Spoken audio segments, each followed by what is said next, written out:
morning. Good morning and welcome to our info session for the winter 2023 Crae Culturally Responsive Arts Education workout. My name is Kira Rizzuto and I use she, her pronouns. I'm delighted to welcome you all this morning to find out more about our culturally responsive arts education workout that's launching in January.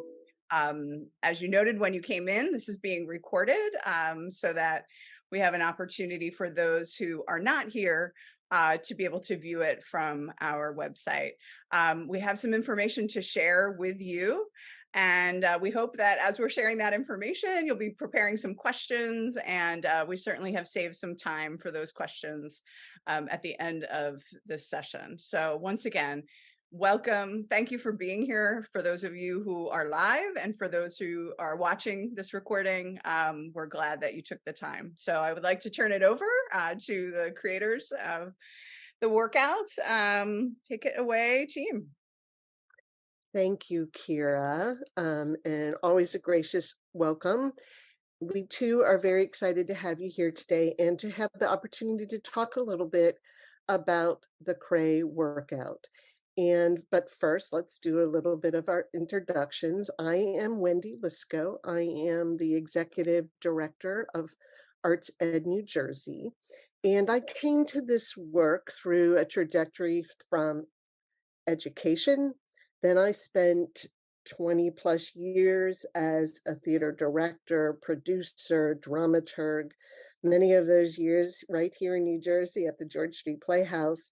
And then I moved into philanthropy and worked many years at the Geraldine R. Dodge Foundation, first in the arts as a program person, and moved into education program director, where I focused largely on arts education. And my last years there, we spent a lot of time thinking about equity. And this is how I came to the Crae work. And I just want to say that I learned through that process. One of my major identity markers was a marker, my Jewishness, that I was actually suppressing and trying to use to assimilate. So I've come to this work through that lens, and we'll sort of touch on that throughout. I will touch on that throughout. But let me turn it over to my co-conspirator in this work. We started working on this project about almost 7 years ago. Sanaz? Thank you, Wendy. I come to this work through the lens of an arts educator. I worked for multiple different arts organizations in New Jersey and beyond, and um, working with schools, working with districts, working with individual classroom educators, and really have realized that for me, a lot of this has been influenced by my lens as an immigrant. And I had some amazing experiences and I had some not so amazing experiences. And realizing that ultimately we often talk about this culturally responsive piece, but how does it really manifest in our sector of our work in arts education? How can we be intentional about it? How does it impact our relationships with ourselves, with our colleagues, and with our students? So for me, it becomes very personal lens to look at this work through, and I'm excited to welcome a whole new group of people to engage in it. There's one other conspirator in this who can't be with us today. Her name is Dr. Latasha Casterlo Lala, and she has her fingerprints on some of the sections that have to do with our curriculum scorecard that she has helped to develop and refine. You'll be meeting her later on in our experiential piece at another time, but we do want to acknowledge all of her efforts to help make this happen. So what's on our agenda for this morning? Thank you for being with us so early in the morning. So we're going to just touch upon some of these areas. Who is this workout for? What are some of the foundational elements for this work? Why is culturally responsive arts education so important? And what is this Crae workout that we keep talking about? And how is it that you can or your colleagues can engage? So we'll kick off with this one. Who is it for?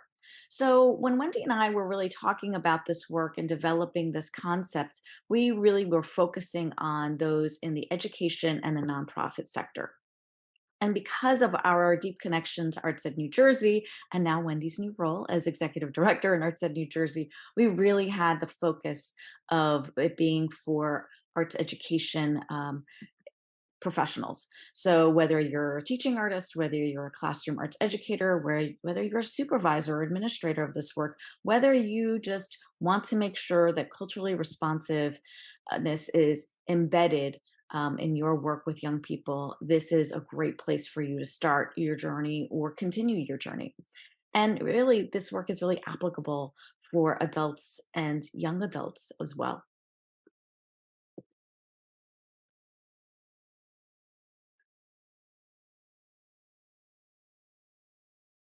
Sorry, I need to unmute.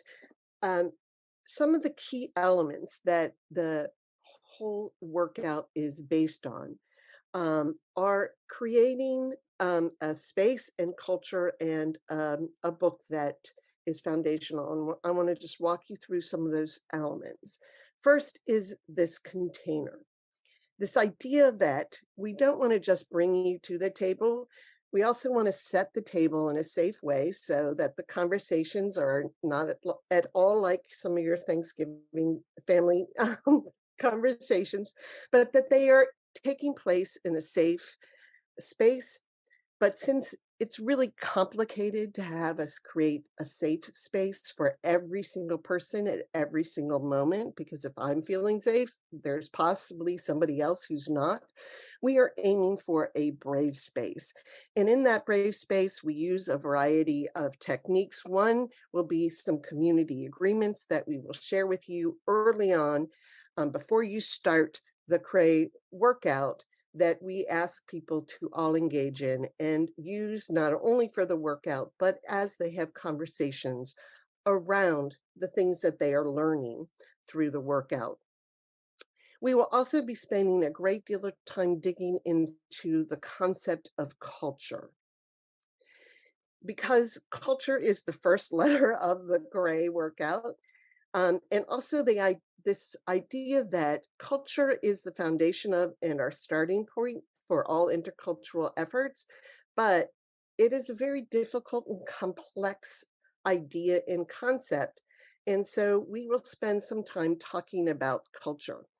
And this iceberg is one way of thinking about it and talking about it that we will address. Many of you have seen this before, perhaps. This idea that there is visible culture, and often in our schools and in education, we spend a lot of time thinking about culture that is visible. When we're talking about our art forms, their traditions, people's behaviors and customs, our heroes, and that is a key part.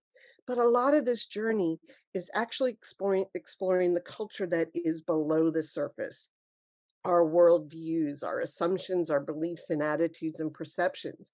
When I mentioned earlier that I had sort of spent a great deal of my work and my life suppressing one of my key identities, it kept me from actually sort of exploring underneath the water.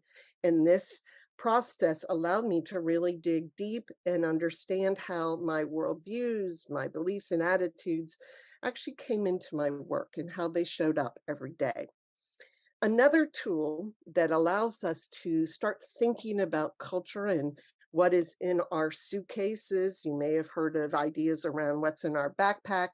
We have leaned into this book that we discovered that is called La Maleta, The Suitcase, and it's a story that you will get to see during the workout. But in a nutshell, it is the story that talks about a young woman a young girl who is filling her suitcase through generations of traditions and customs and love. And when she goes to school, she is asked to give up her suitcase and is handed a new suitcase in which she has to put new ideas in and values, things that some of which she's not comfortable, but eventually does become comfortable with, and goes to college and notices that there are a lot of people carrying two suitcases or multiple suitcases.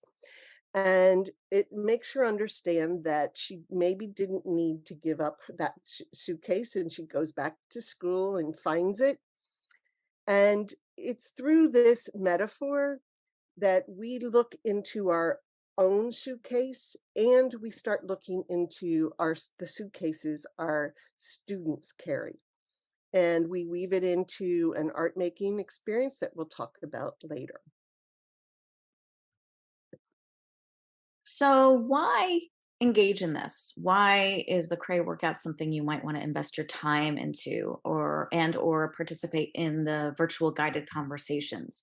Well, for many of you who are here, I imagine that you're committed to learning more about what culturally responsive teaching practices are, how can we develop a mindset, decolonize our curriculum, and incorporate anti-racist teaching.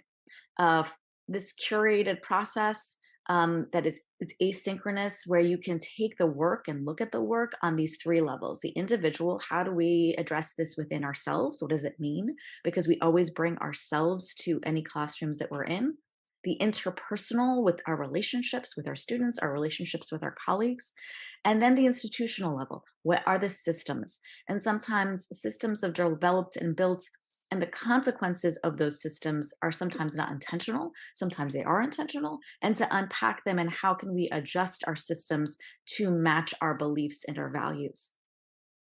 So this opportunity that we have with the new art standards that have been adopted by New Jersey.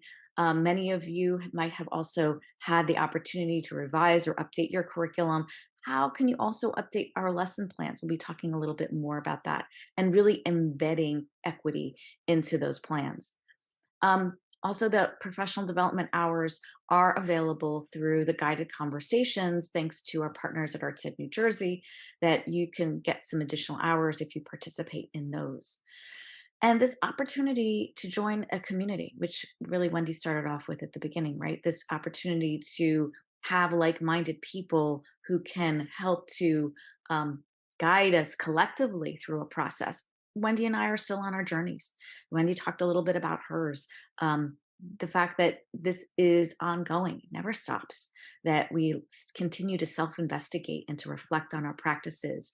What is going well with embedding this practice? What can we do better on? How are our colleagues doing it in ways that we haven't thought of yet? So, all of these different ways for us to really be able to really continue to connect with one another and to build this common vocabulary. So, how do we participate in this? There is an asynchronous version where you will be emailed out prompts on Mondays, Wednesdays, and Fridays. It will kick off on January 16th through March 10th. We do like starting in January. There's something about celebrating this work on Dr. King Day. It is a day on, not a day off, in my opinion. And so much of this work has to do with that equity lens that he brought to so much of his beliefs and values, and we believe in the same thing. So kicking off on that day is important for us, and then allowing us for that rebirth and renewal of the new year to embrace that as well. Then we have the opportunity for you to do not just the asynchronous, but also participate in the guided conversations, which will happen every other Monday, starting at 4 o'clock and going to 5:30. There's an optional half hour. So there's a couple of ways to engage, and really you can choose how you do it. I mean, the asynchronous opportunity, really, if you can't get to all the readings on Monday and you like to just do them all on Friday, that's okay. Whatever works for you. It's about how you want to set up your calendar. We give you the tools, you decide when you're going to use them. And what does a prompt look like? So, on a given day, you might be emailed this prompt. You would watch the video of La Maleta. You will reflect on some questions about maybe how the story made you feel. How does this reflect on your own personal experiences? Thinking about what's in your suitcase, the characters you identified within the story, and you'll have an opportunity to just write them down. We've created a reflections log. If you like, you could use your own journal. You could use a computer, a laptop, whatever really works for you. And then, because many of us are artists, we have an art making prompt that will run throughout the course of the series. So, on average, it takes about 30 minutes a day on Mondays, Wednesdays, and Fridays. And on the opposite week, we have an opportunity for you to catch up because we know we're all busy. That there'll be some new opportunities to deepen the learning, but there will also be opportunities to catch up. And with regard to our art making experience, this is an actual example from one of our colleagues who created her own suitcase out of a tissue box. And in that on that tissue box, she put pictures of places that she and her family have been, places and part of her heritage. So again, it's about making it your own and whatever it is that you want to celebrate and embed in this. So another piece that Sanaz referred to earlier was the curriculum scorecard. This is a four-part scorecard that we adopted and adapted from NYU Steinhardt's scorecard that they used for another discipline. So if you are zooming in here today and you're thinking, oh, I'm not only thinking about arts, you can use this scorecard for multiple disciplines and multiple approaches because it's a prompt to get you to look at where you are now and where you might possibly want to go. As I said, it's four parts. There's two that are about representation. One is just looking at the diversity of composers and artists that we see and use in our lesson planning and our curriculum. And then it asks us to dig deeper. So not just the representation of who's there, but also the diversity of perspectives and characters and styles and genres. So it really allows you to look at where you are and where you'd like to go. It also then allows you to ask really important prompting questions about the resources and materials that you develop to implement your curriculum or your lesson plans, and also ask some general questions that move you into thinking about the why you're doing this so that it's not just about the diversity, but also what it looks like to be inclusive and to create that brave space. And so it asks really great questions around social justice and shifts us to an asset-based perspective. It's a wonderful tool that can be used in a very deep way with colleagues or and as another learning mechanism in a lighter way on your own. We also are offering, this is one of my favorite parts, is that every other Friday we give you a list of possible movies you can watch because we learn quickly that the experience when you do it individually, that there are going to be things that you're going to want to talk about. And you might want to start having engagement with friends and family, and you want to have a shared experience with them. And there have been such great movies, and we get into media arts a little bit here too, that have dealt with some key issues around cultural responsive mindset shifts. And so we will give you some opportunities. It's not required, everything's optional, and it's design your own experience, but something you might want to do over the weekend with family. We also are working very hard to build community for those who do not participate in the conversation that is a designed building of community, but to have an online opportunity to just chat with colleagues who are doing the asynchronous part and or the conversations. And so we will be setting up a Google Classroom. We've learned over the years a couple challenges that school systems will have. We'll guide you through that. And we've had a really very active conversation through the Google Classroom. So this is all free. From our colleagues at Arts in New Jersey, they have made this opportunity available to everybody in New Jersey to participate. And we're really excited about that. We don't want cost to be a barrier to participation. It's flexible. As Wendy said, it's choose your own adventure. So you don't like the prompts one day, you rather not do a curriculum scorecard piece, that's all okay. It's all up to you. Engage with it. We do suggest a flow and a way on purpose. So we do suggest that you go through the order that we have it. But again, it's how you want to engage, how you want to spend time. I do reflect the fact that the more you invest, the more you will get out of it. That's just one of the philosophies and rules of life. But it's going to be roughly about 30 minutes, 3 times a week. And there's additional reflection opportunities, additional community sharing time, but it's up to you about how you want to engage. And so, getting to the virtual guided conversations, we created an opportunity because we realized that sometimes, you might not be doing this with a colleague, you might not be wanting to talk with family members, but you do want to talk with other people in the field who are experiencing some of the same questions and readings and viewings. So every other Monday, we've designated a time that folks can get together and have the opportunity to really talk through some of the things that they've been reading or viewing. We will create opportunities to talk about certain things, but leave the room open for other questions, thoughts, challenges, things that you maybe didn't even agree with, things that you're struggling to really get, things that you don't understand why other people don't get. And those will be taking place January 23rd, February 26th, February 20th, and March 6th. So there'll be additional opportunities if you decide that you and a team at school or a team in your organization want to turnkey this conversation. You can tag team in. So someone from your team can go one day and turnkey it the next to your group, or you can go whatever you want to do. This, again, there's so much flexibility here.